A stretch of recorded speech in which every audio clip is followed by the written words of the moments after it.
15,000 offers of help in securing PPE that came in following the Prime Minister's call for assistance.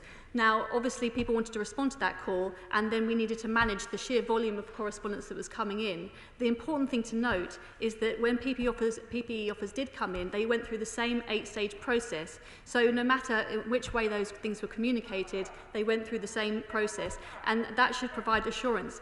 And insofar as there are questions to answer, I want to assure the Honourable Lady that we have conducted a number of internal and external inquiries into this matter. There was the Boardman investigation into contracts, and there was the National Audit Office investigation into contracts. So I wish to assure the Honourable Lady that this matter has already been looked into. She is absolutely right to ask questions. I'm absolutely right to wish to reassure her.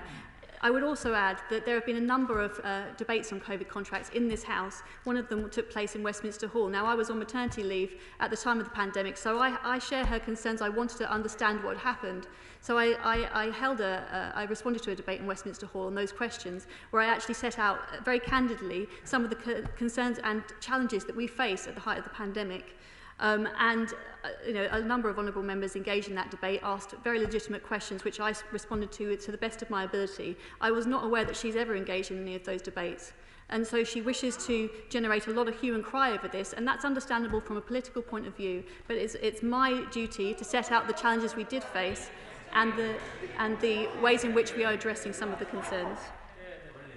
William Bragg. Thank you, Mr. Speaker, and can I thank my honourable friend for coming to the dispatch box to answer my honourable friend's urgent question. As she will know, the Wilson Doctrine covers deliberate surveillance. So I wonder if I could ask her, Mr. Speaker, what about whistleblowers who may inadvertently discover material in the public interest? What safeguards are there for whistleblowers who discover such material?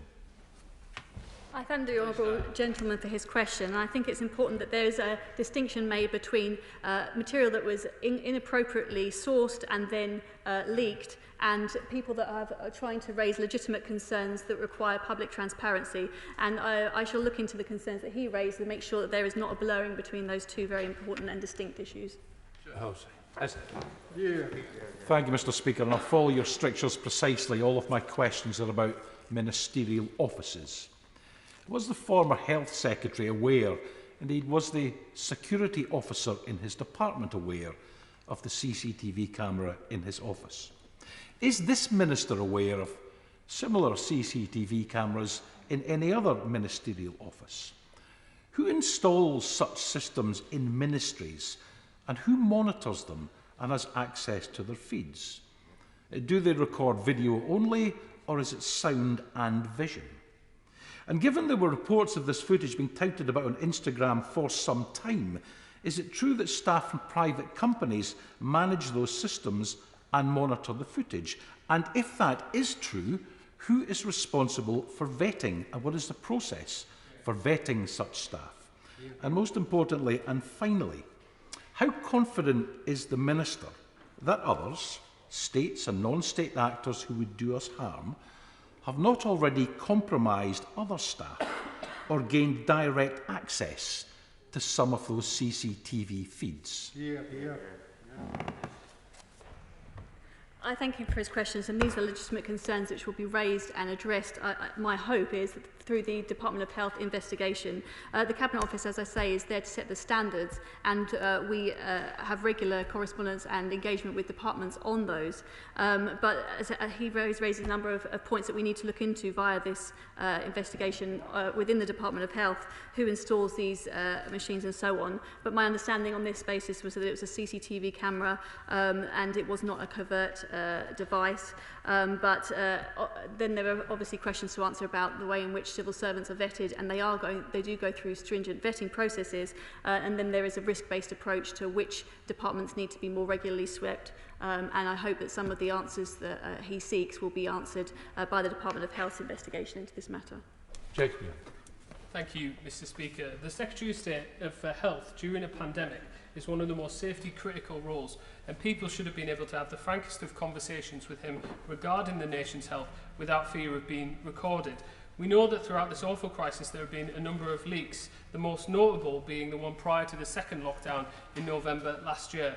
So can the Minister assure the House that as well as cameras, ministerial officers should not have microphones hidden in them, and that any review of security will ensure that all ministerial officers are checked for these regularly? I thank him for raising an important point. And as I've said before this afternoon, there are sweeps that are conducted across departments. It's ultimately the permanent secretary of those departments who are accountable for the security within them.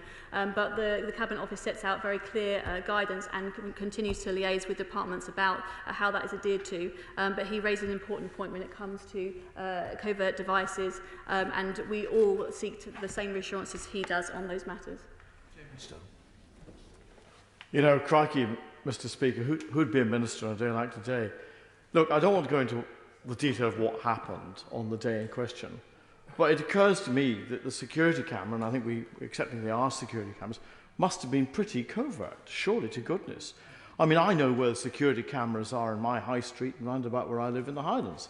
So I think the more we go into this, the more odd it gets. And I think the public do deserve an absolutely open explanation as to what's happened here, why, if they are covert, why are they covert, or if they're semi-covert, why are they semi-covert, and actually, why doesn't the Secretary of State, on a need to know about this sort of thing and where they are? I thank him for his comments. My understanding is it was not covert, but as I say, the Department of Health is conducting an investigation and it will answer some of these questions. There's a lot of speculation in the newspapers at the moment about the implications for foreign powers using these sorts of surveillance tools. Can my honourable friend confirm that at this stage there's no reason to believe they've been involved in this particular camera at the Department for Health and Social Care, but that the investigation will look at whether there is any connection? I thank him for his question. My understanding, there's been some reports about whether there is anything to be concerned about in relation to covert surveillance here, and I think some of that is just that speculation. I'm afraid I cannot comment on security matters, as he will understand, but I wish to assure him that all of these questions are being asked within government to make sure that we have watertight systems. Let's go to Gregory Campbell. Gregory. Mr. Speaker, thank you. While accepting the need for external CCTV coverage to ascertain entry and exit, have any checks been made to establish if any other internal offices have a device installed covertly where either ministers, MPs or staff could be monitored? And also, has the country of origin of the device used in this instance been established? Thank you for his question. I mean, I speak on behalf of the Cabinet Office and I asked questions about my own office today and received assurances, and I imagine that ministers across the government estate will be asking the same. But as I say, the Department of Health has launched its own investigation and it will be accountable for that. Saxby. Thank you, Mr. Speaker. The leaking of footage from inside the ministerial private offices raises two important questions. Why a camera had been installed, and if done so legitimately, how did this footage come into the public domain? Can my honourable friend confirm this matter will be investigated with the urgency it requires? I can provide her those assurances as I provided the House this afternoon. Let's go to Charlotte Nettles. Charlotte. Thank you, Mr. Speaker. The Minister didn't give a straightforward answer to my honourable friend, the member for Ashton-under-Lyne, so I ask her again. Is she confirming that ministers did use private email addresses to approve contracts and that the Department of Health and Social Care therefore misled the public in their statement denying categorically that that happened? Given just how serious this is, will she agree to refer it to the Information Commissioner so that there is an independent investigation and not another government whitewash?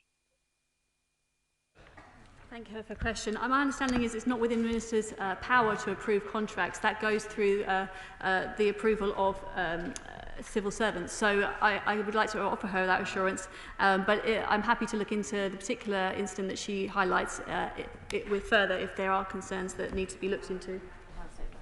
Jack Brereton. Thank you, Mr. Deputy Speaker. Ministers will often need to discuss matters of the highest confidential nature and see documents which are highly confidential. So would the Minister agree with me that ministers should be able to make those decisions in the British interests without any fear or favour? I quite agree with him, and it's important throughout this pandemic that we make sure that the decisions we make to tighten the system, to make sure that there aren't any concerns that honourable members have expressed, that we do not throw the baby out with the bathwater, and make sure that ministers have the space to make important national decisions. Video link. Dr. Gillian Lewis. Does my honourable friend the Minister know whether there are rules common to all departments on where security cameras can be sited and where they must not be sited? I thank him for his question. I mean, my understanding is that it's general policy that there are not cameras sited within ministers' offices. I think this was an outlier in that regard, and I think we will have a better understanding of why that occurred once the Department of Health's investigation is complete. Video link. Justin Matters. Thank you, Mr. Deputy Speaker. The Shadow Secretary of State asked the Minister directly if any minister or prime minister used private emails to conduct government business, and in response the minister basically repeated the guidelines which seem to suggest, yes, that ministers can use private email and it's up to them to police themselves. Well, given the stench of cronyism around this government, can't you see how that answer is completely unacceptable, and we need this all opening up, and transparency needs to be the order of the day immediately? I thank him for his response. My point is that it's not ministers who make the final decisions on contracts, and that there are important processes that go through. So there may be questions about how the direction of email traffic, but the point is that every decision is scrutinised under the same process when it comes to providing COVID contracts, if that's his concern. Video link. Sarah Brickcliffe. Thank you, Mr. Deputy Speaker. Whilst I welcome the rapid investigation being carried out by the Department for Health on this matter, it raises serious concerns about the potential security of all private offices. Can my right honourable friend assure me that the Department will work with security teams across government to protect the privacy and security of all ministers? I thank her for her question. As I suggested, the Cabinet Office already works across government on the standards that we expect when it comes to the security of private offices, and the Speaker addressed concerns in relation to Parliament as well. Drew Hendry. Thank you, Mr. Deputy Speaker. It isn't acceptable to have a covert surveillance at work for ministers, members or anyone else for that matter, but the public are entitled to transparency over issues raised over things like private emails. Our government already have answers to give on donations to the Prime Minister's flat, peerages to donors, tax breaks by text and unlawful contracts to associate. So would the Minister agree that our government's murky dealings are the real sordid affair that the public should see a light shone on? Yeah. I thank you for his question. I mean, as I say, there has been a number of investigations to look into some of the allegations that have been put to government over the course of the pandemic. That includes the National Audit Office's report, and we've conducted our own investigations because we take very, very seriously some of the allegations that have been put to us. But as I say, there are processes in place that people went through. There are a number of other challenges that we faced in the height of the pandemic, which I've been candid about in Westminster Hall and in other places. But the public should be assured that their money has been spent with care. As I say, there were challenges that we went through. Those challenges related to the sheer number of correspondence and emails that were coming in. But I mean, it's not for government ministers to conduct and make decisions on contract awards over private email, and we're happy to look into any concerns in that regard. John Howell. Thank you, Mr. Deputy Speaker. If I understood the Lord Chancellor correctly this morning, he said that when he wants to read a sensitive document, he goes to a separate room in his department in order to do that. Could we have a look at what procedures are in place across government to make sure that ministers can read sensitive documents safely? I thank him for that, and as he will be aware, there are different levels of classification of document, and so there are already procedures in place that make sure that ministers can read those documents in privacy and with great security. But if there are any concerns about whether those safeguards are robust enough, we shall look into them. Chris Bryant. Something really doesn't add up here. As I understand it, the government minister is saying that the camera in the Secretary of State's office was not covert. In other words, the Secretary of State knew it was there. And yet, we've all seen the video. I mean, if that's true, he must be the stupidest man on earth. Is she really trying to persuade us that he knew that there was a camera in his office? Did he, when he had other meetings with other ministers, were they informed that their meetings were being recorded? Is that really what she's trying to suggest to us? It blows my mind, this idea.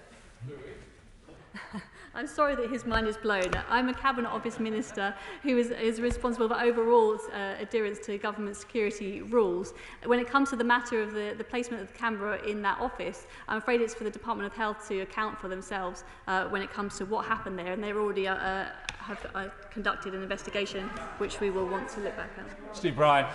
Thank you, Mr. Deputy Speaker. As a former minister in this Department of Health, with this Secretary of State, I have to say no one, in all candidness, no one ever told me that our meetings were being observed. I never asked, it is true, but I was never certainly told. The issue to my mind is, of course, that they were being recorded, but more who had access to those images. So does the Minister think that it would be made much easier for everyone, as Department of Health start this investigation, if the, let's remember, profit-making media organisation involved here simply made it clear how they were able to see inside a senior government minister's office? I thank him for his very pointed and important question, and I hope through in the course of the investigation the Department is leading that some of these answers will come through so that we can scrutinise them ourselves. Video link. Dame Angela Eagle. Thank you very much, Mr. Deputy Speaker. The Minister has astonished us all by saying that this was not a covert device, yet we've just heard from a Health Minister that he didn't know about it, and she is somehow asking us to believe that the now departed Secretary of State somehow knew about it, when clearly if he did, he would not have behaved in the way he behaved right in front of it. So I think she's stretching credibility. And I have to say, when I was a minister, we were not allowed to use our own inboxes for government business and use our own private emails. We were told very, very bluntly at the beginning of our ministerial careers that this would not be allowed. Why on earth is it different now? I appreciate her questions, and I'm not asking her to believe anything. I'm asking her to have patience while the department conducts its own investigation into exactly what had happened here. And on the use of emails, well, I mean, there are clear guidelines which ministers are due to adhere to. But we have to also accept that there was a situation here where all of us had to move online, and all of us have to account for the way in which we handled ourselves during that period. Video link.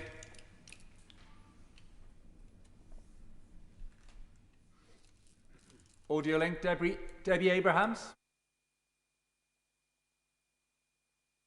Mr. Deputy Speaker, I have lost count of the number of times my colleagues and I have raised issues around the lack of transparency, honesty and integrity by which too many government ministers operate. The Ministerial Code just isn't worth the paper it's written on. This whole sordid affair follows on from the former Health Secretary having been found to have acted unlawfully in his disclosure of PPE contracts for mates, and now the revelation of the use of private emails. This, as others have said, it just smacks of the former Health Secretary covering his tracks. But on the cameras, which, if ministers were unaware, is nothing short of Big Brother, what other government department buildings have similar cameras we are not aware of? Thank you. I think that will form part of the investigation, something the Government Security Group will actively look into. Mark Harper.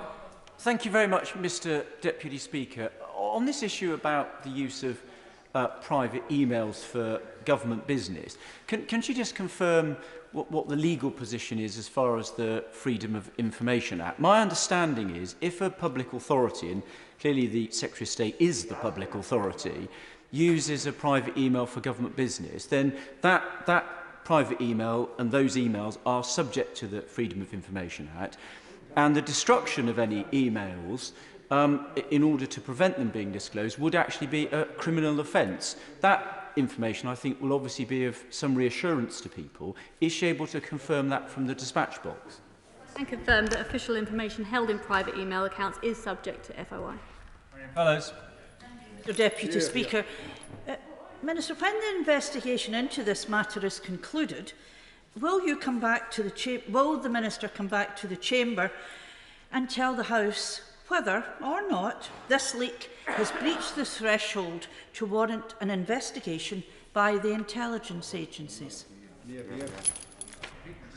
I thank her for that. And so the investigation is being led by the Department of Health, and it will be subject. She raised an important point about the threshold at which it is subject to security in intelligence investigations, and I will get back to her on that matter. But I would hope that we are able to update the House when the substantial findings have been reported. Philip Dunn. Thank you, Mr Deputy Speaker. Like my good friend, the member for Winchester, I joined the Department of Health in moving into this new building, 39 Victoria Street, at the end of 2017. Could she ask the department in their internal investigation whether these devices were installed as part of the new build or whether they were installed subsequently? And could she please develop a protocol from the Cabinet Office across government that all ministers and frankly all people working in government buildings are notified of any official listening or visual or other sensors in their place of work, so that they're aware of it rather than, as we have been today, surprised by it? Well, it's a very pertinent questions and ones that I have asked in advance of today, and which we all will want answers to.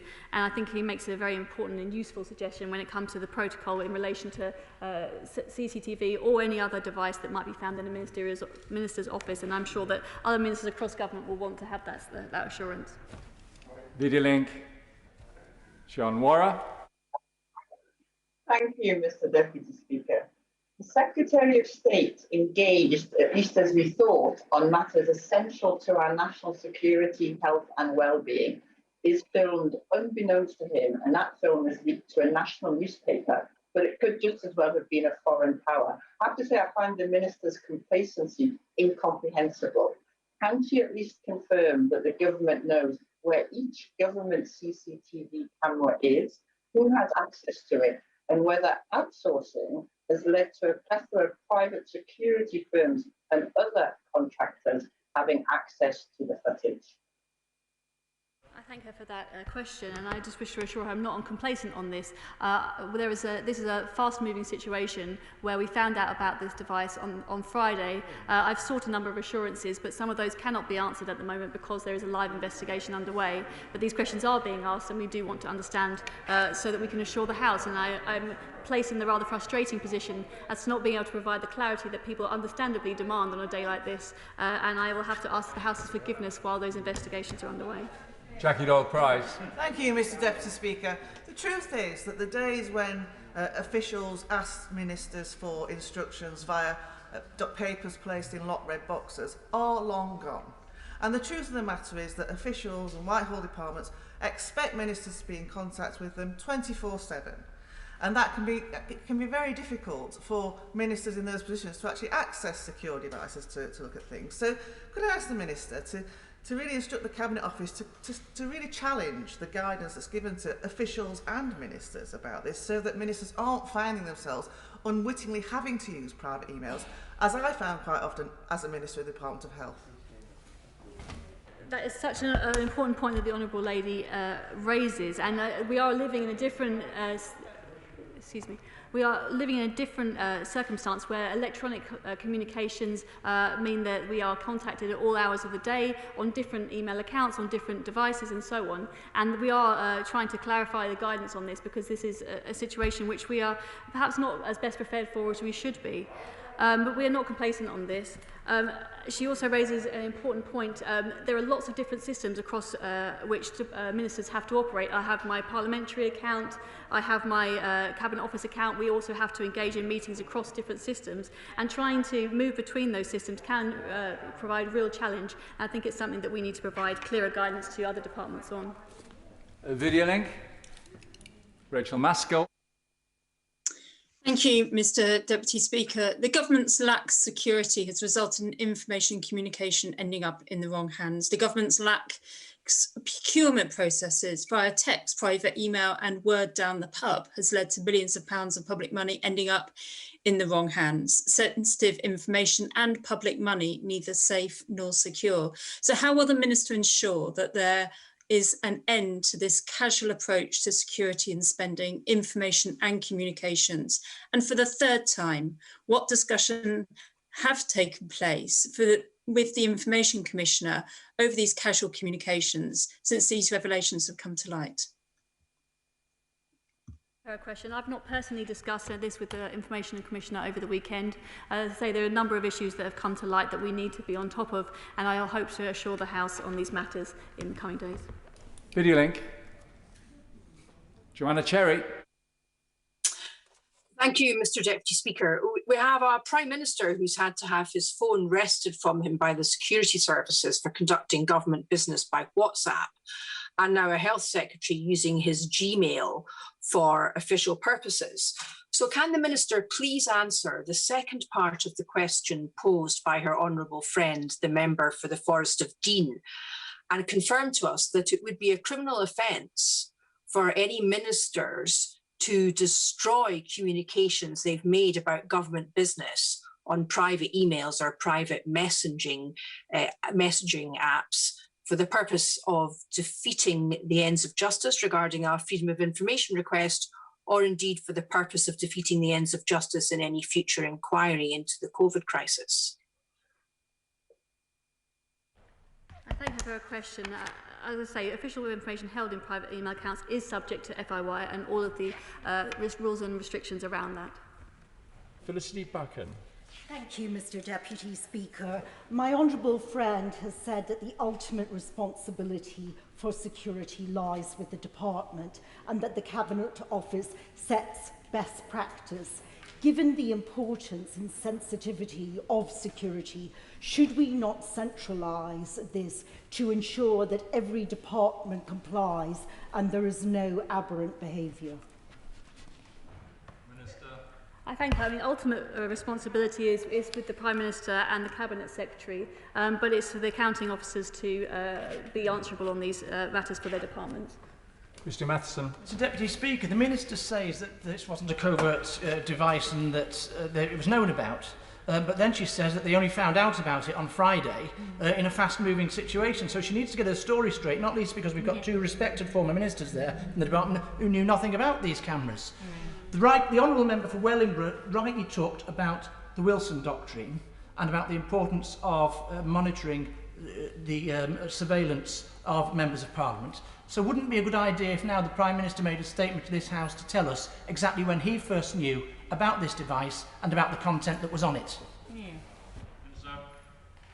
I thank him for his question. I wish to assure him that we do maintain the Wilson Doctrine, that we wish to make sure that there is no covert surveillance within a minister's office, and that's extremely important. Some of the questions that people have rightly raised with me this afternoon will want to be answered through the investigation that's being underway in the Department of Health, and I'm sorry that I cannot provide greater detail on that at the moment.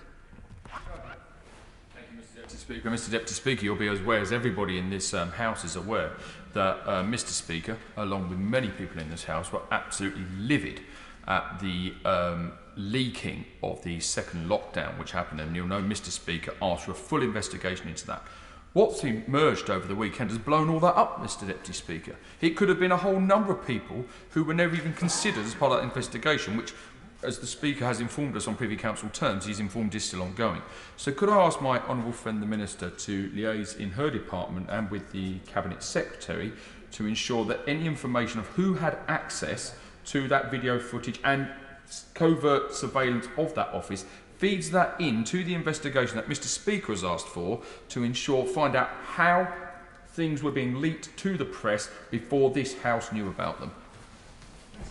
Thank you for very, very important questions that we all want answers to, and I hope that they will be answered in part of this investigation.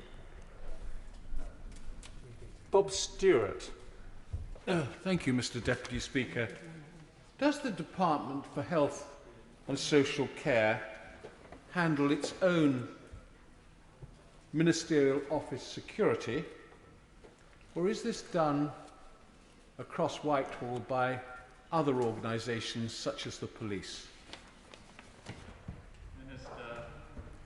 There's a range of different ways in which security is maintained across the government estate. Some of those things are dealt with by the police, some of them are dealt with by government security, and some of them are dealt with by departments themselves, and the mix of those in this particular instance will be looked into. Perkins. Thank you, Mr Deputy Speaker.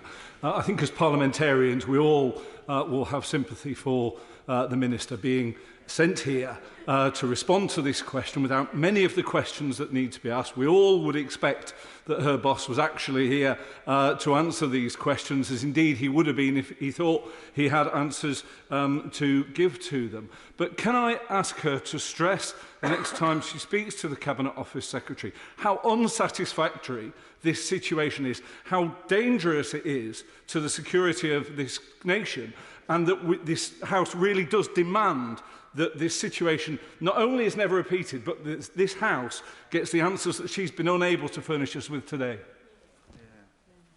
I thank you for his question. These are answers that we will hopefully get once the investigation is complete. The Chancellor of the Duchy of Lancaster is today in Scotland, so he cannot attend, but I share his anxiety to get answers, because these are extremely important questions about the security of ministers' offices, which, as a minister myself, I want to have some reassurances on.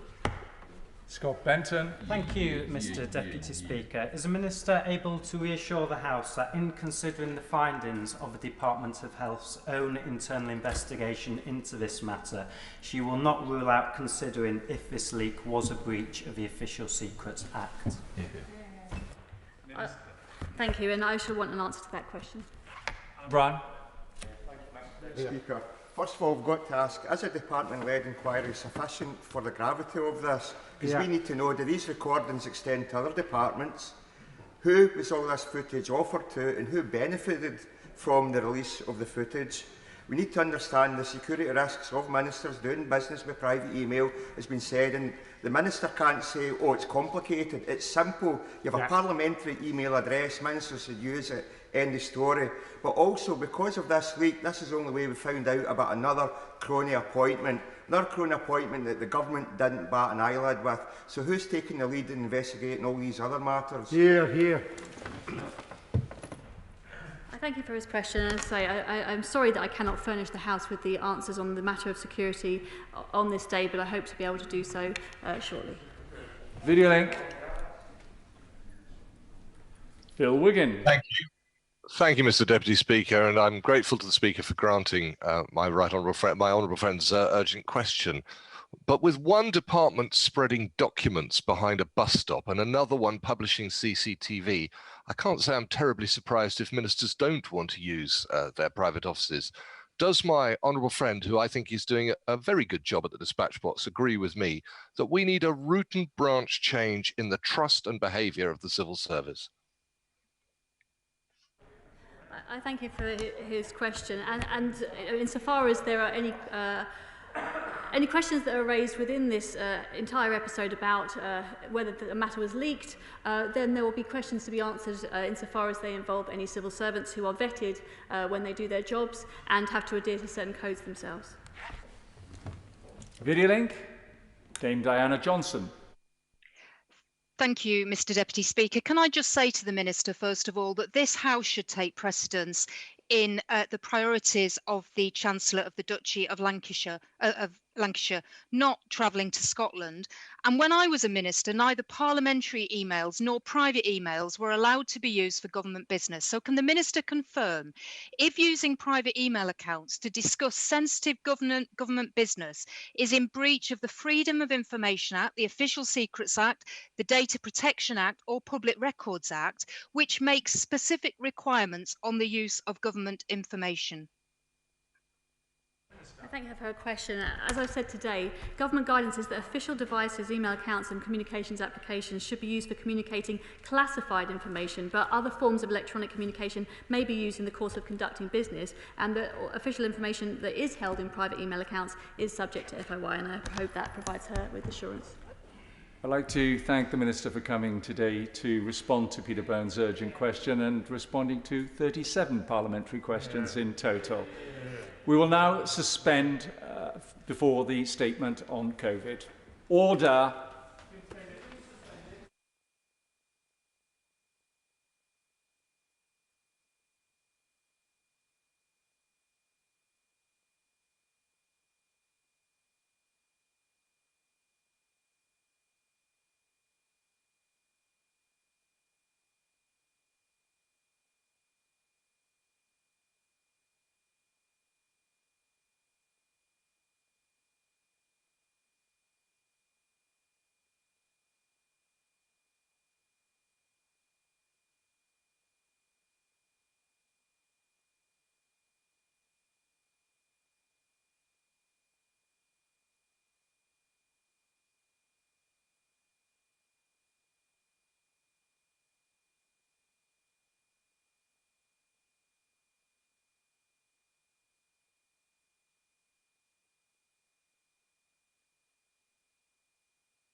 Order.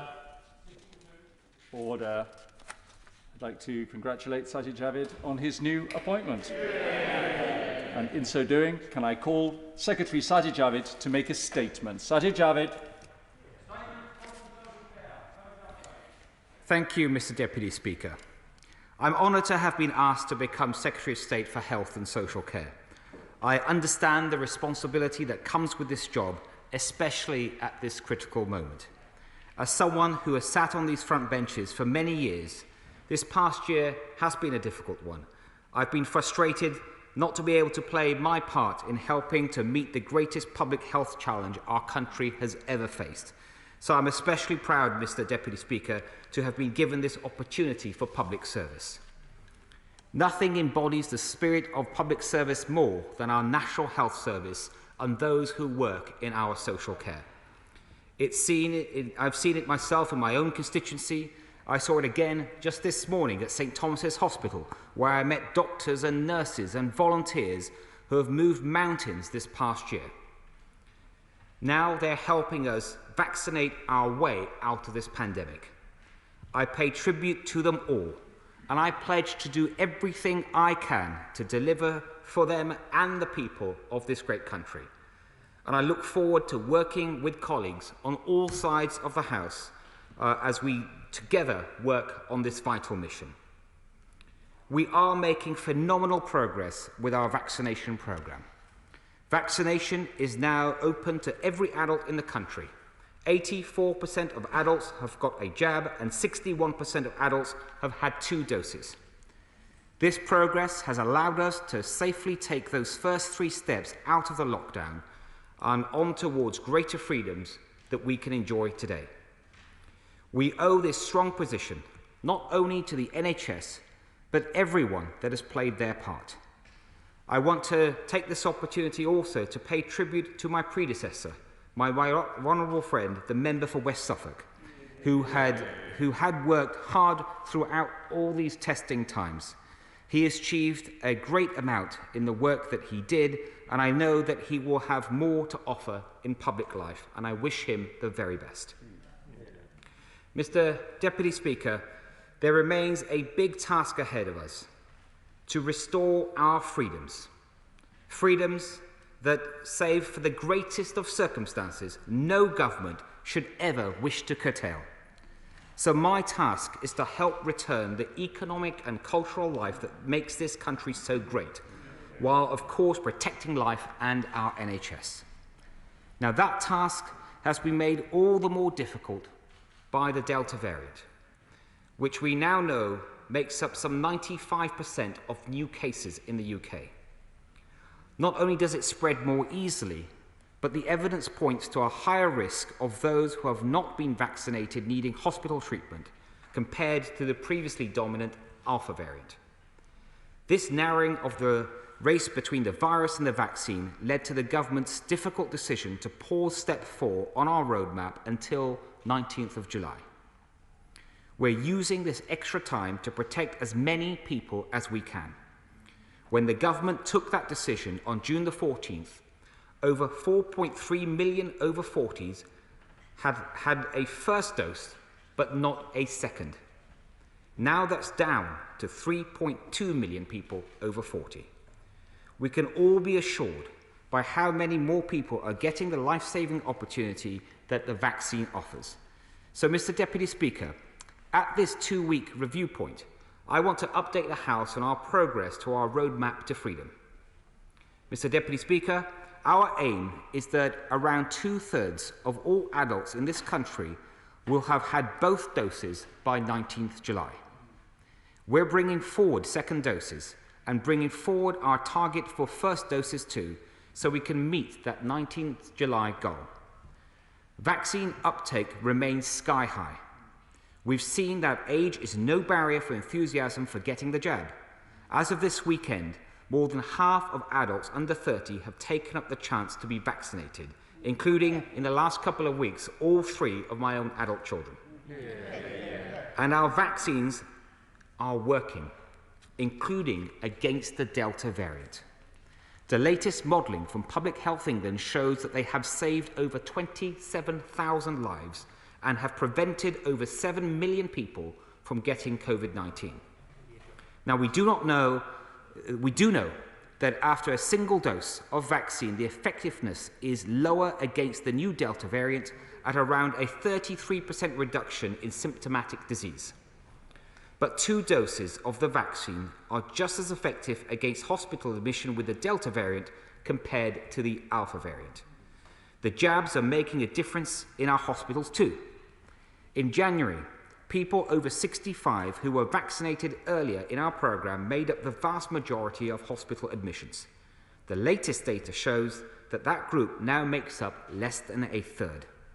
So while cases now are ticking up, the number of deaths remains mercifully low, and we'll continue to investigate how our vaccines are breaking that link between cases, hospitalisations and deaths.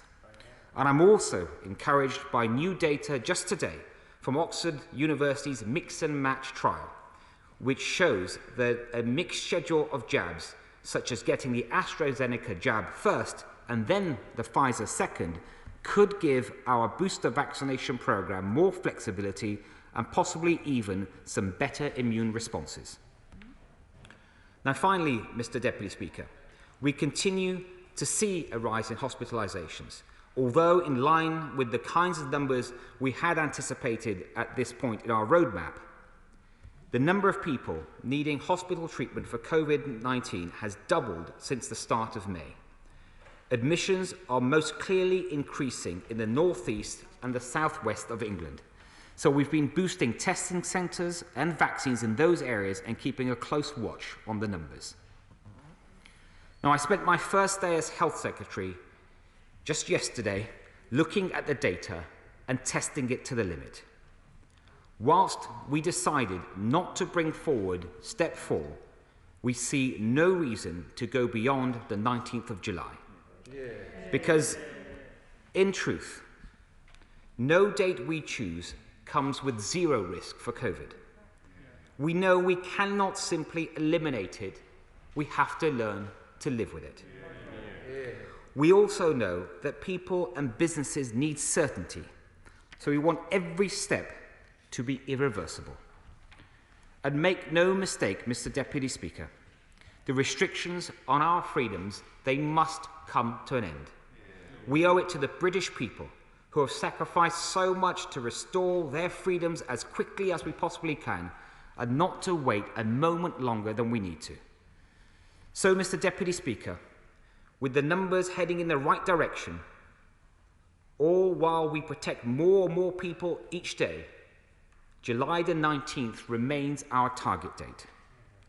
The Prime Minister has called it our terminus date. For me, 19th July is not only the end of the line, but the start of an exciting new journey for our country.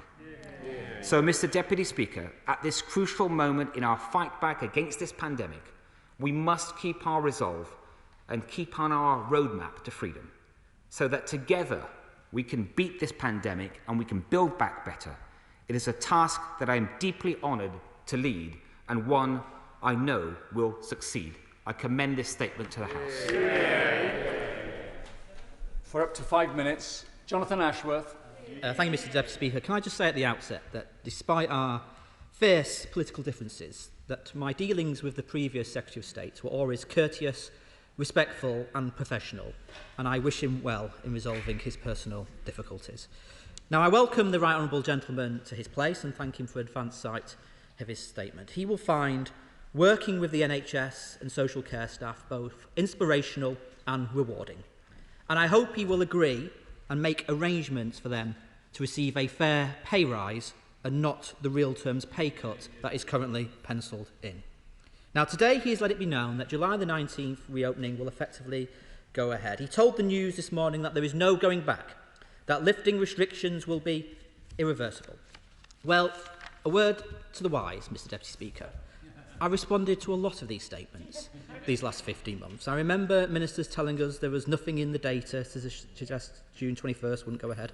I remember children returning to school for one day before the January lockdown. I remember it will all be over by Christmas. I remember we'll send it packing in 12 weeks. Well, we've seen around 84,000 cases in the last week, an increase of around 61%. Today, we've seen the highest case rate since January. If these trends continue, we could hit 35,000 to 45,000 cases a day by July 19th. That will mean more long COVID. He didn't mention more long COVID. That will mean more disruption to schooling. For some, it will mean hospitalisation. And we know that even after 2 doses, you can catch and transmit the virus. So what is he going to do to push infections down? Vaccination will do it eventually, Mr Deputy Speaker, but not in the next 4 weeks. Now, I want to see an end to restrictions. Our constituents want to see an end to restrictions. But I hope his confidence today about July 19th does not prove somewhat premature or even, dare I say it, hubristic. And can he confirm that by irreversible, he is ruling out restrictions this winter? And has he abandoned the plan which the previous Secretary of State and officials were drawing up for restrictions this winter? Increased infections will impact on the ability of the NHS to provide wider care. Today he has promised to give the NHS everything they need to get through the backlog. So will the hospital discharge and support funding be extended beyond this September? Or will trusts have to make cuts instead? And how does he define getting through the backlog? When will the NHS again guarantee that 95% of patients will start treatment within 18 weeks of referral? We know thousands are waiting too long for cancer care. So when will the NHS meet its cancer target that 96% of patients wait no longer than a month from diagnosis to first treatment? When will he give primary care the resources to meet the challenge of the hidden waiting list of over 7 million patient referrals that we would have expected since March 2020? And given the pressures on primary care, is it still his plan to press ahead with the GP data transfer? To be frank, Mr Deputy Speaker, if the department can't keep its CCTV footage secure, how does he expect it to keep our personal data secure? And will we see a plan to fix social care? Or is today's Telegraph correct when it reports that he, the Secretary of State, is of the opinion that we are completely the wrong stage of a parliament to launch a new social care strategy? Is that really his view? And given the pressures across the whole of the healthcare service, will he abandon the ill-thought-through, top-down reorganisation of the NHS that the previous Secretary of State was set to embark on?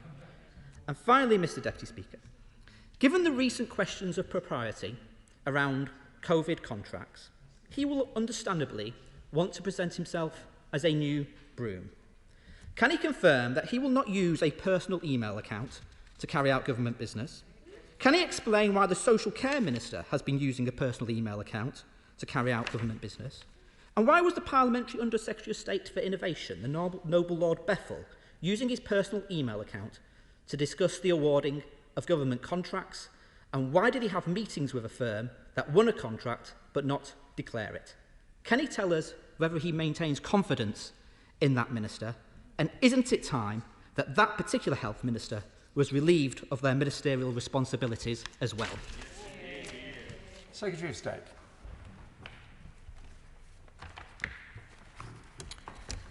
Thank you, Mr Deputy Speaker. First of all, can I thank the honourable gentleman for his comments and also what he said about my predecessor. In turning to his questions, first of all, Mr Deputy Speaker, he started off by talking about, rightly so actually, pointing out the incredible work our NHS staff across the country have been doing, not obviously even before this pandemic, but especially, I think we'd all agree, throughout this pandemic. And I heard about that myself this morning with my visit to St Thomas's Hospital, talking to staff there, doctors, nurses, consultants, and hearing directly the challenges they faced at that time, but also the challenges they continue to face. And what I wanted to hear from them is that what more can the government do when it's on recruitment, its resources, what more help can be provided. So it remains an absolute priority, and of course it is absolutely essential that when the pay settlement process is complete, that is a fair process, and of course it absolutely will be, and it will be a fair pay settlement. Turning to his next question about the move to step 4, the timing of that. Well, I think, Mr. Deputy Speaker, I've set out, I think, quite clearly in my statement the government's plan, the rationale for that plan. But the thing I would point out is that what is at the heart of this is the vaccination programme and the excellent work that's being done by many across the country, the volunteers, the doctors and nurses. I visited the vaccination centre today, for example, as well at St Thomas's, the excellent work by my honourable friend here as well. Because the more people that are getting vaccinated, we are seeing clear evidence that we are breaking the link, and this is absolutely crucial, we are breaking the link between people getting infected by COVID-19, so the number of cases, versus those that are actually ending up, sadly, in hospital or even in some cases losing their lives. And the more evidence we see of that, the more confident it can make us that we will put this pandemic behind us. And that is what gives me confidence about the date, July the 19th, and with all the data that I've seen yesterday. I sat down, discussed it with the experts, with my colleagues. It is very clear that we are heading in the right direction, and I am very confident about that date, July the 19th. The Right Honourable Gentleman also asked about the backlog. He's right to raise that, of course, because of the focus, for all the right reasons, of the NHS, the social care system, on dealing with the pandemic. Sadly, there is a significant backlog of cases that has been built up. The government already has provided record amounts of funding to try and deal with some of that backlog. In total, to deal with the pandemic, some £92 billion of extra funding has been put into the NHS and social care system. Much of that is targeted at the backlog, and that is something that will be an absolute priority. It was for my predecessor, and it will be certainly for me, about how quickly we can deal with that once the best and the most efficient way. And just today, with my visit at St Thomas's again, I had some excellent new ideas from the people on the front line, and we will certainly be listening to them as we set out further plans. And then the Right Honourable Gentleman also asked about social care, and I should warn him not to believe everything he reads in the press, and I think he should know that social care remains an absolute priority for this government. For me, the Prime Minister himself has rightly made some very clear commitments on social care, and we absolutely intend to meet them. When it comes to reform, the bill that we've talked about, my predecessor has talked about, this dispatch box on NHS and social care reform. Of course, we're committed to that, and I think that the Right Honourable Gentleman should sit down with me, and perhaps I can persuade him of the virtues of that bill, because I'm sure I can convince him a little bit that it is essential, if he believes like me that what matters most are the patients, the people that are going into our hospital feeling unwell, and that we want them to see quickly and efficiently, we want them to get better, people in our social care system having a better integration, then he'll believe in the virtues of that bill. And I hope eventually he can come to support the bill and do the right thing. And then lastly, he asked me about my ministers. Mr. Deputy Speaker, I've got to say, I have got such a fantastic ministerial team. All of them, every single one of them. That it's not even a question of confidence. It's a group of ministers that are incredibly talented, that have delivered both in this House, in the Lords, and I can say, Mr. Deputy Speaker, I've had some considerable experience of working with ministers, having led 5 departments before, and this is one of the best teams I've ever had. Chair of the Health Select Committee, Jeremy Hunt. Mr. Deputy Speaker, my apologies for missing the start of this session, but can I warmly welcome my right honourable friend to his post. He will bring experience, ability and integrity to this role, and I have no doubt he will do it with great distinction. He will understand, of course, that in my role I have to scrutinise him, so I want to say to him now that he is welcome to as many 7-hour sessions of the Select Committee as he is willing to attend, and we look forward to talking to him there. But I do want to wish him well, and I also want to echo his comments about his predecessor. To be Health Secretary in a pandemic is the most difficult job imaginable. And the Right Honourable Member for West Suffolk brought enormous energy and determination to that role, and the country is in his debt. Yeah.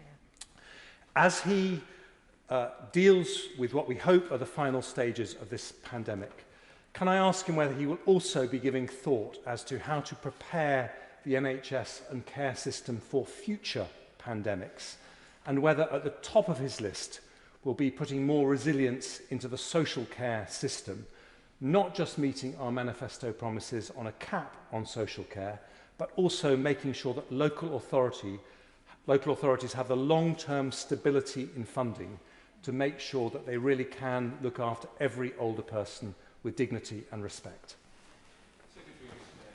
Mr Deputy Speaker, first of all, can I thank my right honourable friend for his remarks and welcome the scrutiny that he and his committee are going to provide.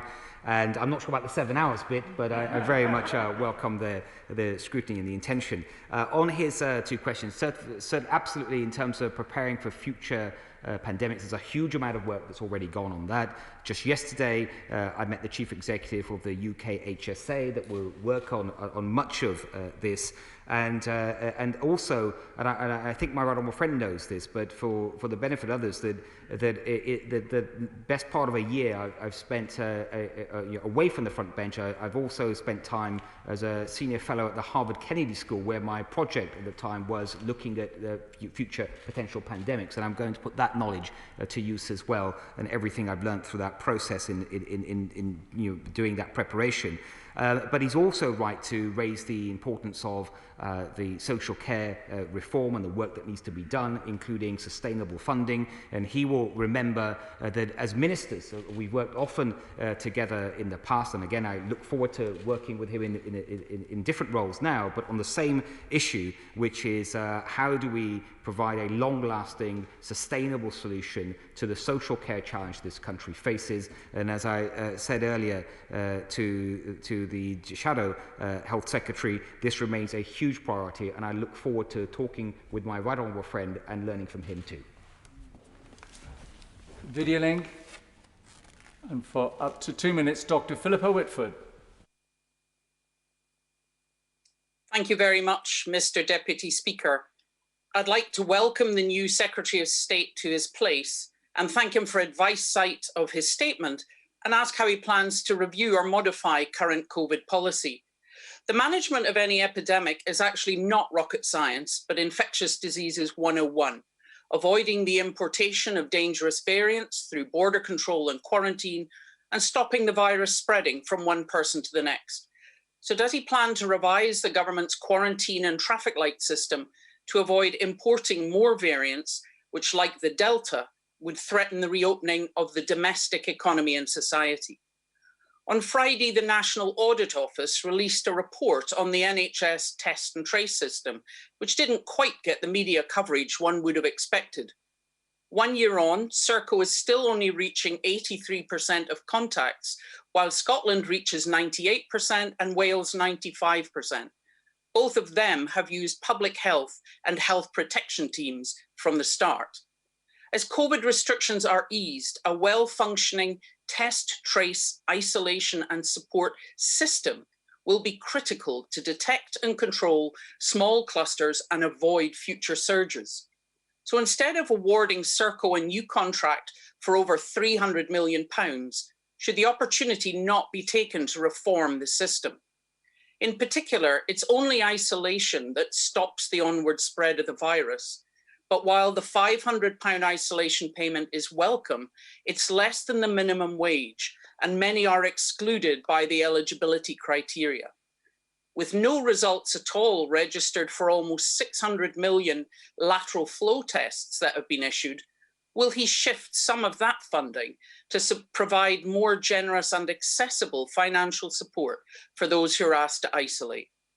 While vaccines are reducing the likelihood of hospitalisation, cases are rising exponentially. So does he recognise that just allowing the current surge to go unchecked would put pressure on the NHS and run the risk of even more infectious or vaccine-resistant variants emerging? Thank you. Thank you, Mr. Deputy Speaker. The Honourable Lady, first of all, she talked about the importance of border control, and of course she's right to do so, and that is exactly why the government has put in place already the so-called traffic light system, working across government with Home Office, with Border Force, and of course this department and Transport and others. And that is a system that absolutely needs to be kept under review, and that's the assurance that I can give her to make sure that it's doing its job and protecting the people of this country from viruses, but especially from any new viruses or any new variants of COVID-19 that may emerge. She's also raised the issue of test and trace, and she should know that the NHS test and trace system is the largest diagnostic exercise of its kind in British history. We've carried out over 200 million tests, identified over 4 million positive cases, and found over 7 million of their contacts. And every one of these, every time this happens, whether it's in England or Scotland or any part in the United Kingdom, this breaks the chain of transmission and it saves lives. Ms. Allen. Thank you, Mr. Deputy Speaker, and can I say how delighted I am to see my right honourable friend back on the front bench. I congratulate him on his appointment to this crucial role, and I welcome his approach as set out in his statement today. He will be an excellent Health Secretary. Can my right honourable friend confirm that 19th July will mark the end of the roadmap out of lockdown, and that terminus means the end of the line, not an interchange, and that it is his intention that all restrictions will be lifted on that date? Mr. Deputy Speaker, first of all, can I thank my honourable friend for her kind remarks. And as she would have heard through the statement, that it is absolutely our intention to have step 4 commence on 19th of July and remove restrictions and start returning to normal. She's asked me specifically about all restrictions or which restrictions. That is certainly our intention to remove restrictions, but we will, as we follow the data in the coming days, we will set out more in due course. Nira Wilson.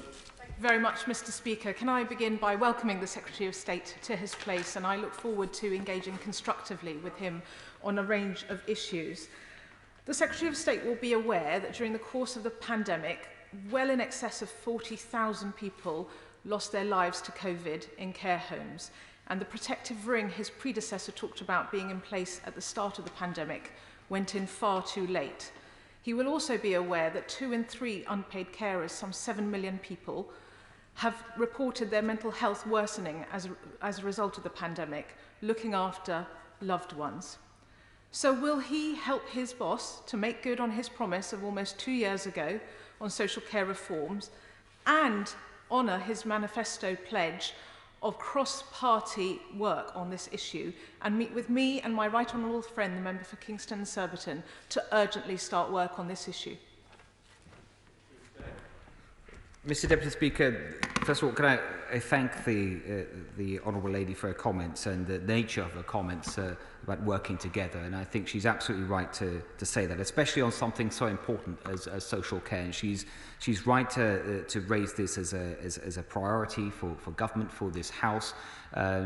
She reminded the House that sadly that so many people in care homes lost their lives and have done so through this pandemic. She'll be aware that even before the pandemic, the government had pumped billions more into the social care system. During the pandemic, there was a lot of support, but a lot more needs to be done. And I think that's what she's rightly getting to. And the government have said that the best way to find a sustainable solution to the country's social care challenge is for parties to work together and to cooperate together, and I would happily meet with her. Video link. Alberto Costa. Thank you, Mr. Deputy Speaker. Can I welcome my right honourable friend back in government, and I look forward to working with him in the months and years ahead. The Fielding Palmer District Hospital in Lutterworth is the only hospital in my constituency. It was threatened with closure, but is now being used as the principal COVID vaccination centre in the southern part of my South Leicestershire constituency. Once the Secretary of State has settled into his important role, would he meet with me to discuss the important future that I hope for this much valued district hospital? Mr. Deputy Speaker, I thank my honourable friend for his question and raising this issue about his local hospital. I absolutely can understand, as a constituency MP myself, the importance of local hospitals, having that support in your local community. This hospital in particular has done a great job with vaccinations and continues to do a fantastic job, and I think that's a very good sign about the contribution this hospital can potentially continue to make the local community, and I would very happily meet with him. Jim Shannon. Mr. Deputy Speaker, can I thank the Secretary of State for his reply, and also as DUP party health spokesperson in this place and on behalf of my party, can I wish him well for his new role. I have absolutely no doubt that the Secretary of State will do an excellent job. If we are aiming for progression and moving away from restrictions, for instance the wearing of masks, then can I ask when people can attend worship and sit in churches self-distance without wearing a mask, just as diners can sit in a restaurant self-distance without a mask? If we're going to have parity, then I believe that churches should have the same parity as restaurants. Can I thank the Right Honourable General for his remarks, and can I say that I agree with him. I agree with him on that point. I think that as we move towards removing restrictions and step 4, we should take into account what he said about churches and the people attending that and the restrictions that they currently face very, very seriously, and that certainly is my intention. Video link. Dr. Kieran Mullen. Thank you, Mr. Speaker. Of course, the Secretary of State will rightly be focused on the immediate challenges of COVID, but his department is also about to make decisions related to integrated care systems that have potentially enormous long-term implications for the provision of healthcare for my constituents and the constituents of fellow Cheshire MPs. The NHS wants to create a Cheshire Merseyside ICS, which will not serve the best interests of our residents. Can I ask that the Secretary of State meets with us urgently to discuss this proposal before it's quietly pushed through? Can I say to my honourable friend that, first of all, can I thank him for the work he's personally done to support the NHS, especially in his work in A&E departments, and thank him and others for that have contributed in that way. Turning to his particular question, no final decisions have been made on ICSs. I absolutely understand the importance of the point that he's made. I want to make sure that we get this right. I would happily meet with my honourable friend. I understand he's already met with ministers in the department, but I would happily meet with him myself as well. Video link. Barbara Keeley. Thank you, Mr. Deputy Speaker, and I welcome the Secretary of State for Health and Social Care to his new role. During the last 10 years, nearly £8 billion has been lost from budgets for adult social care. And too often during the COVID pandemic, social care has been an afterthought for ministers and officials. The results of this have been all too clear in the tragic levels of mortality in care homes. Now, the social care sector is desperate for investment and reform. So can the new Secretary of State commit today that he will bring forward proposals to invest in and reform social care as soon as possible, and at the latest by Christmas this year, as promised? Mr. Deputy Speaker, where I agree with the Honourable Lady is on the importance of social care, and that it should be a priority in terms of reform, as it is for this government. I don't agree with her characterisation that under this government it hasn't been, she's suggesting it hasn't been a priority. There's been underinvestment. In my own previous roles as local government secretary, certainly as chancellor, a number of times we've increased funding, but where I think we will agree is that we need a long-term sustainable solution. We are not there yet, and that is something the government is absolutely committed to. Video link. John Redwood. I welcome my right honourable friend to his new role. I wish him every success, and I support his plan to unlock soon. Will he look at expediting trials of other drugs and treatments that may help CV-19 patients and have been looked at elsewhere? Will he also encourage work on air extraction and cleaning systems to see what more can be done to stop disease transmission, as we're going to have to live with it to some extent?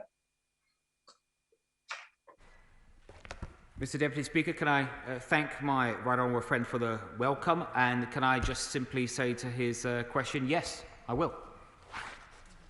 Video link. Clive Betts.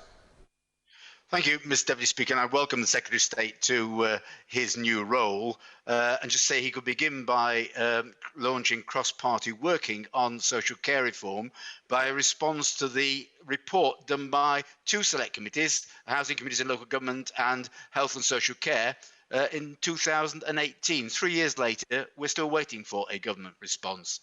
Just specifically on test and trace, the NAO report the other day about the national system was hardly complimentary. In his previous role as Secretary of State for HCLG, he will be aware of the great professionalism of directors of public health and the work they do. Yet, in many cases now, as the report from the NAO said, they're still waiting for up-to-date data to deal with local COVID outbreaks. Will the Secretary of State commit to rectifying that situation and ensuring that directors of public health are fully involved in the new model for testing and tracing that will be undertaken from July of this year? Mr Deputy Speaker, I think the honourable gentleman agrees with me on the importance of social care. We've discussed it in the past as well, and no doubt we will discuss it again going forward. He mentioned the NAO report. If he would allow me, I would take a closer look at that report and I'll write him. Teresa Villiers. I warmly congratulate the Secretary of State on his new role. Now that thousands of people are allowed to gather together at a football match and shout and cheer as much as they want, isn't it time that we allowed congregations in church to sing hymns together if they want to? I can tell my right honourable friend that that's certainly what I would like to see. And that is certainly my intention to allow that to happen as soon as possible. And when it does, I hope we can sing a hymn together. Matt Weston. Thank you, Mr Deputy Speaker. And I too welcome the Secretary of State back to the front bench. One of the vectors here of the current surge in cases has been the rise in cases in schools. On the 17th of June, we had 250,000 pupils away from school. What steps does he think need to be taken to address the decline in the number of tests being carried out in schools? And does he think that the wearing of masks should become mandatory? Mr Deputy Speaker, I'm pleased that the honourable gentleman has raised this. It is a very important issue. And it is the point he's rightly, I think, making is that when we are asking children not to be in school for these reasons to try and control infections, that it's having a huge impact, a knock-on impact on their education. And that's something that none of us want to see. Just on this issue, I have already asked for fresh advice from my department, and it's something that I intend to discuss with my right honourable friend, the Education Secretary, to see what more we can do. Thank you, Mr Deputy Speaker. May I wholeheartedly welcome my right honourable friend to his new position. Given his extensive experience both inside and outside government, does he agree with me that the UK's success post-pandemic will depend on the Department for Health working closely and collaboratively with local councils, social care providers, businesses and community representatives to ensure we protect both lives and livelihoods in the years ahead? Yeah, I agree wholeheartedly with my honourable friend, and I can certainly say, from someone who's also been the local government secretary and the business secretary, I agree with him even more so, just directly from that experience. Thank you, Mr Deputy Speaker. The new Health Secretary hasn't been on the front bench for a year, but in that time he's been very busy indeed, lining his own pockets, getting £1,500 per hour for his second job, £1,500 for his third job as well, all whilst NHS staff at Seacroft Hospital and St James's Hospital in my constituency have been working harder than ever, getting our communities through this COVID crisis. Given that the Secretary of State has done very well out of the last year, bagging hundreds of thousands of pounds during a national crisis, wouldn't it be the height of hypocrisy for the new Health Secretary to refuse our NHS staff the pay rise they so clearly deserve? It's a warm welcome, isn't it? Secretary of State. Nice to see you back as well. The honourable gentleman is going to have to try a lot harder than that. Video link. Richard Drax. Thank you, Deputy Speaker. Can I welcome my right honourable friend to his place, like others, and his optimistic and confident statement, which is so refreshing and music to millions of ears. I concur with him when he says we must learn to live with this virus, which will continue to throw up variants in the years ahead. Many constituents are having trouble actually seeing their GPs. Can my right honourable friend help by persuading some in the profession to return to physical meetings? It's a really important issue my honourable friend has raised, Mr Deputy Speaker, and even before I had this job as a constituency MP, just like him, this is an issue that's come up again and again, and I absolutely understand it, especially from older members, certainly of my constituency, where people have brought this issue up where perhaps they're not as familiar with technology and they want that face-to-face meeting. It is something I have already asked for advice on, and it's something I will write to him if I may. Video link, Catherine West. Thank you, Mr Deputy Speaker. Many constituents have contacted me as well regarding GP provision, particularly the letting of key practices to private US healthcare companies. Will the Secretary of State take this opportunity to reassure myself and my constituents that he intends to keep our NHS public? The right honourable lady will know that the NHS is one of our greatest public services. In fact, it's one of the greatest public services that any country has, and it's an example to the rest of the world. And it's something that we will cherish, we will continue to support in every possible way. Thank you, Mr Deputy Speaker. And can I warmly welcome your return, my right honourable friend, to the front bench. Some services, such as maternity, were temporarily suspended at Stafford's County Hospital, so that their wards could be used to treat COVID-19 patients at the height of the pandemic. But does my right honourable friend agree with me that it is vital that these services are now returned to County Hospital in Stafford as soon as possible? Yeah. I think, Mr Deputy Speaker, that this is an important issue for many honourable members, where services, in this case maternity services, were understandably, I think it's fair to say, suspended to deal with the pandemic. But as we now return to normal, it is important that these services that local people rely on start returning to normal as well. And if it's helpful to my honourable friend, I can certainly set up a meeting for her with my honourable friend, the Minister, so we can discuss that in more detail. Marion Fellows. Mr Deputy Speaker, now that the Health Secretary is in position, will he break from his predecessor's outright refusal to deliver the pay rises to NHS staff in England, which they deserve? Will he, at minimum, commit to matching NHS staff pay rates in Scotland, delivering a pay rise for staff in England, and more money in consequentials to help devolved governments support NHS staff in devolved nations? Mr Deputy Speaker, I think the whole House would agree that the government must absolutely make sure there's a fair pay settlement for all NHS workers, and that's certainly what there will be. Liam Fox. Mr Deputy Speaker, I'm absolutely delighted to see my right honourable friend back in his rightful place on the front bench. There can be no clearer example of a government committed to recycling. I also hope he will bring his customary consistency in approach to the COVID crisis and tell us whether we are actually following dates or data. And in terms of the data we get, it's not just about the number of infections. It's about who is getting infected, what age they are, do they have pre-existing conditions, have they been offered a vaccine but refused to have one.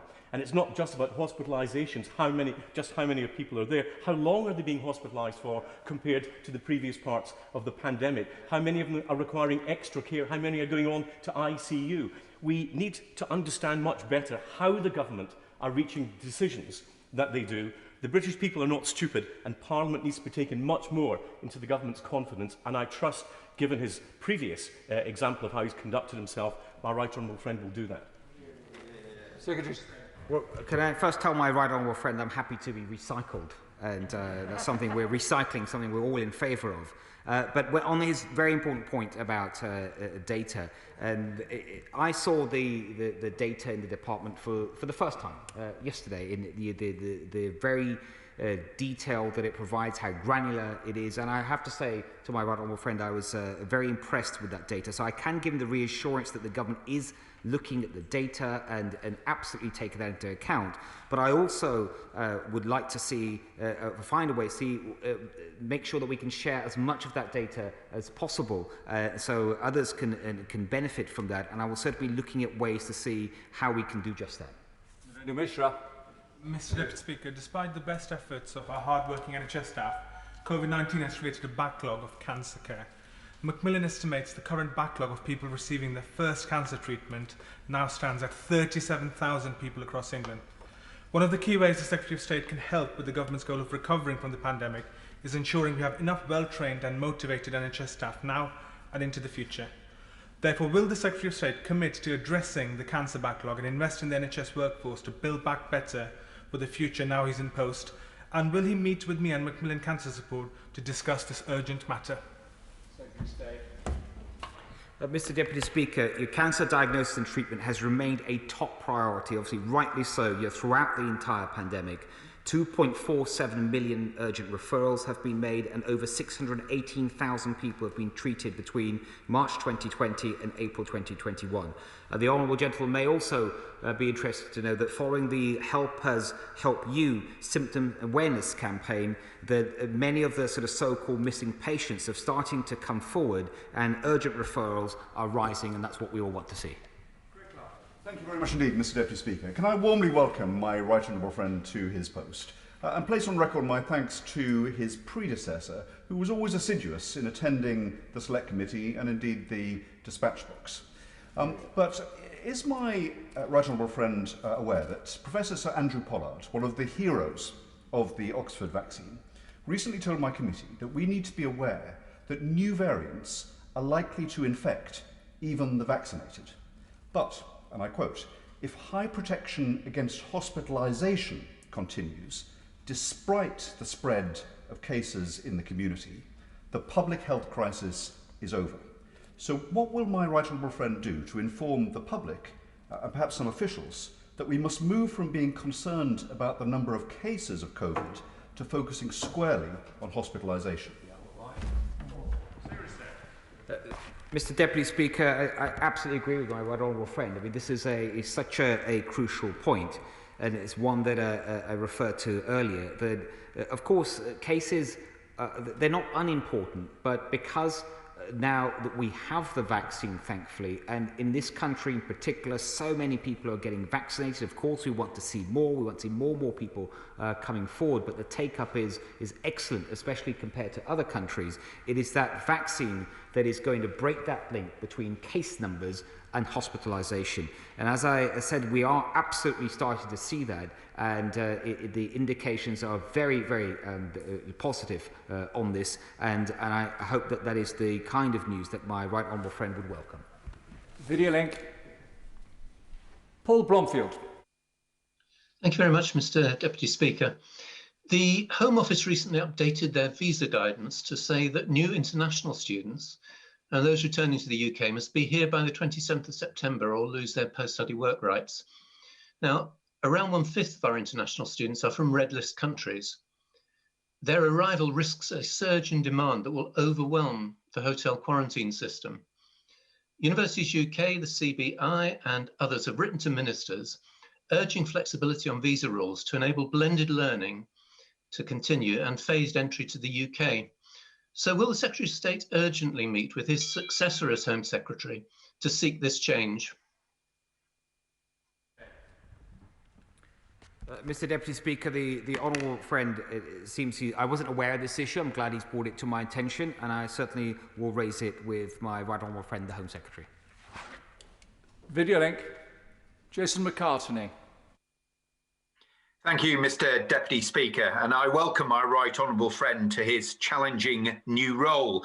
And one of the big challenges in my area is parents, grandparents and guardians having to deal with children and students from local schools and colleges having to isolate for sometimes a third or fourth time in the past couple of months as a result of having been a close contact of a positive case.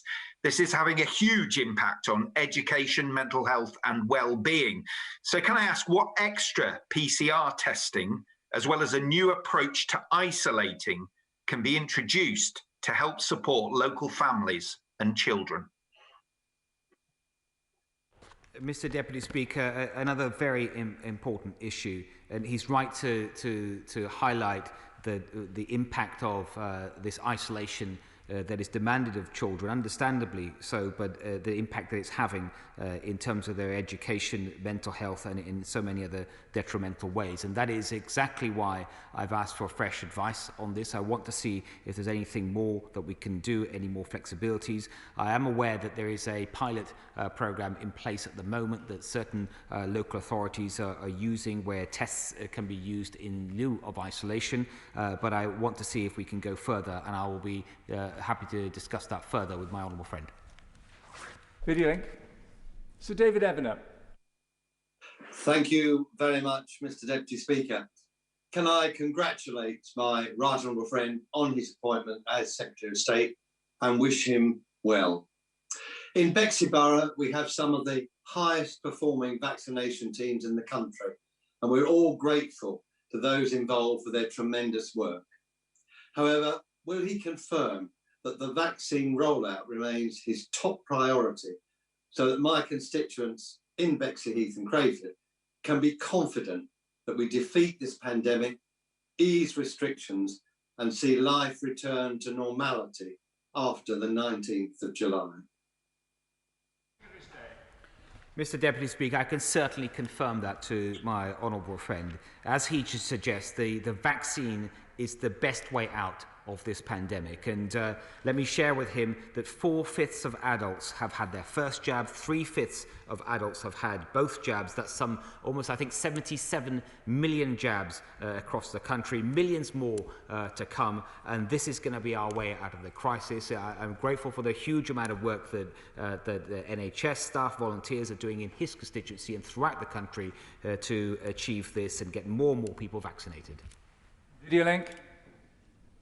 Shiomara. Thank you, Mr. Deputy Speaker. In Newcastle, infection rates are doubling every week, now at over 400 per 100,000. The Secretary of State may think that's not important because thankfully hospitalisation and deaths are not rising at the same pace, but more and more people are being asked to self-isolate. My constituents want to do the right thing, and the vast majority do, but supporters look woeful. Does he recognise that is one reason for higher rates in areas with higher levels of low-paid and insecure work? And as a previous chancellor, will he fight for more support, including extending eligibility to anyone without access to workplace safety? Mr. Deputy Speaker, I couldn't hear the question entirely, but I think I got the gist of it, that areas that are seeing rising case rates, and as I mentioned, there are some parts of England that are seeing particularly higher increases, that they are being given, I think as the Honourable Lady knows, that extra levels of support through testing, through tracing, and through other means, including extra financial support, and we will absolutely keep under review how much further support that can be provided to help with the kind of issues that she's mentioned. Dr. Ben Spencer. Thank you, Mr. Deputy Speaker. I congratulate my right honourable friend on his appointment and warmly welcome his return to the front bench. Does he share my concerns regarding this winter, when we predict there may be an increase in COVID hospitalisations superimposed on normal NHS winter pressures? And can you confirm that plans and preparations are being put in place now to support our NHS in what may be a very difficult winter indeed? My honourable friend is right to raise this, Mr. Deputy Speaker. I can absolutely confirm to him that plans are being put in place. A huge amount of work was done by my predecessor. Of course, I will continue that work. Just yesterday, I had meetings on this in terms of winter plans, and I can give him the absolute assurance, not just in terms of vaccinations, but in terms of dealing with the backlog, that there are plans in place, and in due course, I will come to this House and set them out. Clive Efford. Mr Deputy Speaker. The Secretary of State, in answer to my right honourable friend earlier on, said that he was working on a plan for social care, but not there yet, but we are getting there. But can I ask him, the Prime Minister told us that he had a ready-made plan back in July 2019. What's changed? Does that plan exist, or has it been changed? The Prime Minister has a plan, and we're working on the detail of that plan. Video link. Hugh Merriman. Thank you, Mr Deputy Speaker. And can I also welcome and congratulate the Secretary of State to his position. Can I ask if his optimism on the end of domestic restrictions extend to those who want to go abroad to take up international travel again or work in the industry? Can I also ask him if he's confident that the 3/5 he mentioned that have been double jabbed will be able to go to amber list countries without quarantine? And would he be willing to meet with me and other colleagues who share a similar concern that we need to do more to try and help our industry? Mr Deputy Speaker, my honourable friend will know, first of all, that July the 19th, the restrictions that were removed were focused on domestic restrictions. He knows that separately we also take very seriously the sort of border controls and the border restrictions and the so-called traffic line system. In terms of making any further decision on that, he'll know it's kept under constant review and on a very regular basis, and it's something that I intend to sit down and discuss with my right honourable friend, the Transport Secretary, as soon as I can. Harper. Thank you very much, Mr Deputy Speaker. Can I first of all say I very much welcome my right honourable friend's return to the front bench. I know from my experience of dealing with him in government that he's a man of real integrity, and that's an essential quality in a Health Secretary at a time like this. So I welcome his appointment. I welcome his tone and his intent to get us back to normal. But let me just pick up an earlier answer to our honourable friend, the member for Runnymede and Weybridge. There are those in government, from documents I have seen, who are preparing the ground for the return of restrictions in the autumn and the winter. Can I ask my right honourable friend to rule out the use of lockdowns and restrictions in the winter as a mechanism for managing COVID, and look at alternatives to make sure the NHS is able to deal with us getting back to normal?